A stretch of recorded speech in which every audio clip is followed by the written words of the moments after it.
तो नमस्कार साथियों, कैसे हैं आप लोग। उम्मीद है कि अच्छे होंगे। और जैसा कि आपको बताया था कि शाम को 8 बजे आपको एक जानकारी देंगे कि आखिर फर्जी और असली में अंतर क्या होता है। फर्जी पत्रकार किसे कहते हैं या तो नकली किसे कहते हैं। फर्जी और असली जो लोग बोलते हैं, बहुत सारे जो बड़े मीडिया संस्थान हैं जो कुछ समय में डेवलप कर लेते हैं, वो लोग ऐसा बोलते हैं। तो फर्जी उसे कहते हैं कि जो किसी के आई कार्ड का मिसयूज करता हो, या किसी संस्था का आई कार्ड हो उसके पास और उसको ले जाके वो डुप्लीकेट करवा ले और उसको फिर जाके गलत तरीके से लोगों को डराए धमकाए, उसको बोलते हैं फर्जी पत्रकार। बाकी कोई व्यक्ति फर्जी नहीं होता है, चाहे वो RNI से रजिस्टर्ड हो या तो MSME से रजिस्टर्ड हो। ठीक है। अच्छा, RNI का मतलब ये हो गया कि वो एक संस्थान में रजिस्टर्ड है, सरकार उसको मान्यता दी है, RNI ने उसको मान्यता दिया है, उसको पत्रकारिता के जो सारी फैसिलिटी है वो मिलती है।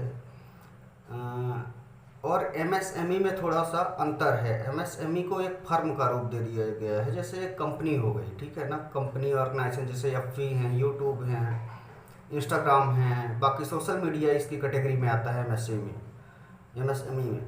तो इसका जो रजिस्ट्रेशन होता है वो आपके ज़िले में होता है। सूक्ष्म लघु विभाग जो होता है, उद्योग विभाग जिसको बोलते हैं, वहाँ से इसका रजिस्ट्रेशन होता है। यदि आप इसका रजिस्ट्रेशन करवा लेंगे तो आपको ये है कि प्रेस कार्ड जारी करने का अधिकार तो नहीं होगा, जैसे RNI से प्राप्त रजिस्टर्ड जो पेपर के मालिक होते हैं, जो संपादक होते हैं, जो अधिकार उनके पास है वो अधिकार आपके पास नहीं होता है कि आप प्रेस कार्ड नहीं जारी कर सकते हैं किसी का। बाकी आप न्यूज़ें दे सकते हैं, बाकी सोशल मीडिया का ज़माना है, अभिव्यक्ति की आज़ादी, बोलने की आज़ादी तो आप लोगों को पता ही है कि सबको है, कोई भी व्यक्ति अपनी बात आके रख सकता है। तो आज की डेट में ये मायने नहीं रखता है कि जो आदमी बड़े बड़े मीडिया संस्थान में जुड़ा हो या कि उस ऑर्गेनाइजेशन का हिस्सा हो तभी वो अपनी बात रख सकता है। डिजिटल ज़माना है, आधुनिक युग जैसे जैसे आता जाएगा वैसे वैसे परिवर्तन और भी होते जाएंगे। तो जैसा मैं इसके बारे में आप लोगों को बता रहा था, तो RNI में क्या होता है, इसमें 4 कैटेगरी हैं इनकी। जैसे दैनिक जो पेपर आपको मिलते हैं, फिर ये पाक्षिक होता है इनका, फिर साप्ताहिक, मासिक, इनके 4 प्रकार हैं। और बाकी चारों को मान्यता उतनी ही है, कोई ज़्यादा नहीं है कि जो दैनिक है, दैनिक भास्कर है, उसको कुछ ज़्यादा वैल्यू दी जाती है, या तो जो साप्ताहिक है सबको एक ही कैटेगरी में रखा जाता है, क्योंकि RNI जो मान्यता देती है चारों को एक ही तरीके की देती है। उसमें ये चीज़ें रहती है कि वो दैनिक है, दैनिक पे थोड़ी ज़्यादा वजन होता है। वजन ये होता है कि वो रोज़ ताज़ा खबर देता है। साप्ताहिक में ये चीज़ें वो सप्ताह में देता है। बाकी सबका काम एक ही है, कोई बड़ा या छोटा नहीं है। जो लोग ये समझते हैं कि वो बड़ी संस्थान है या छोटा है, हाँ वो बड़े पैमाने पे अपना विकास कर लेता है इसलिए वो बड़ा ऑर्गेनाइजेशन संस्था कहला जाती है ना। बाकी सबको मान्यता उतनी ही है। तो आप जो भी आपको बोले कि आप फर्जी हैं तो उसको आप जाके सीधे उसको पहले बोलिए कि वो कानून की जानकारी ले जाके।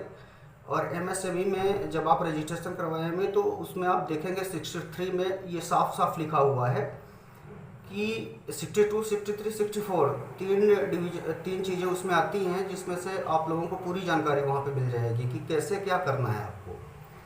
63 के अंदर आपको ये बताया गया है कि आपको क्या चीज़ें आप कर सकते हैं।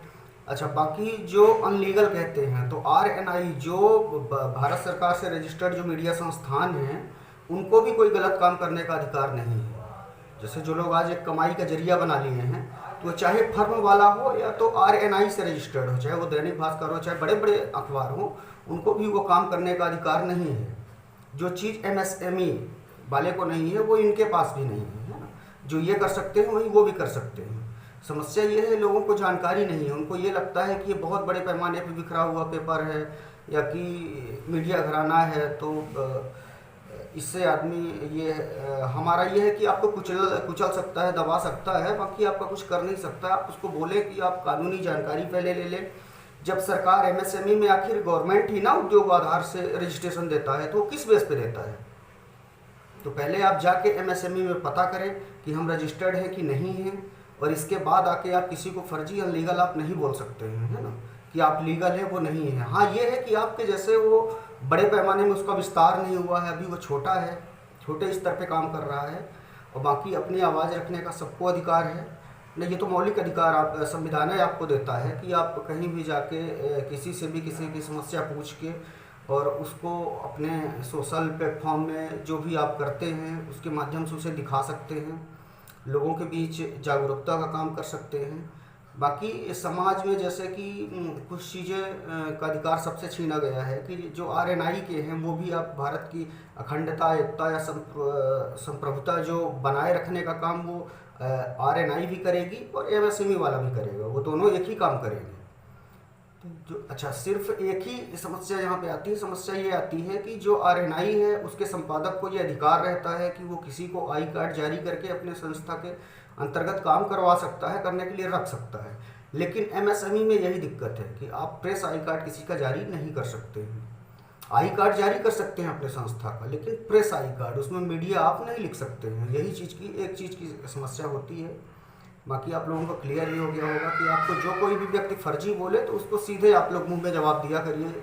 जिनके साथ भी ये चीज़ें होती है, जो ये दिक्कत आती हैं, वो डायरेक्ट उनको जवाब दें कि आप जाके पहले हमारे फर्म के बारे में पता करें कि हम कहीं रजिस्टर्ड है कि नहीं है।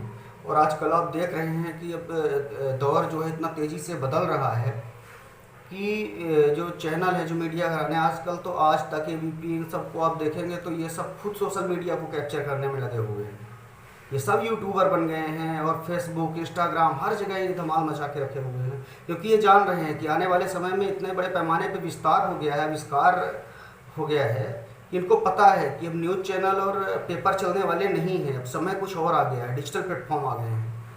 तो ये सबको पता है। तो आप लोग सब लोग जाके जिसको इस काम में रुचि हो अपना एमएसएमई में रजिस्टर्ड करवाए, अपनी संस्था का रजिस्ट्रेशन करवाए वहाँ से, और खुद जाके अपना काम करे। अच्छा, एक चीज़ और है, यदि आपको प्रेस आई कार्ड या ऑर्गेनाइजेशन के रूप में काम करना है तो आप किसी भी छोटे मोटे पेपर, या तो आपका साप्ताहिक पेपर है या मासिक पेपर है, उसके साथ आप टाई अप कर लें। टाई अप रहेगा कि हम दोनों साथ में मिलकर काम करेंगे, हम न्यूज़ लाएंगे, आप न्यूज़ दीजिए, दिखाइएगा। तो उसमें क्या है कि आप लोग फिर आई कार्ड भी जारी कर सकते हैं। जब आप किसी संस्था के साथ टाई अप कर लेंगे तो फिर आपको वो अधिकार मिल जाएगा, जो अधिकार दैनिक पेपर के पास होता है, मासिक, साप्ताहिक, सबके पास जो होता है, वो चीज़ें आपके पास भी होंगी। और आज के लिए बस इतना ही। फिर कल आपको कुछ नई जानकारी देंगे इसके बारे में। तो जो लोग इंटरेस्टेड हैं वो लोग तो सुनेंगे, देखेंगे, और बाकी लोगों में शेयर करें, आगे पहुंचाएं ताकि और लोग देख सकें, है ना। धन्यवाद।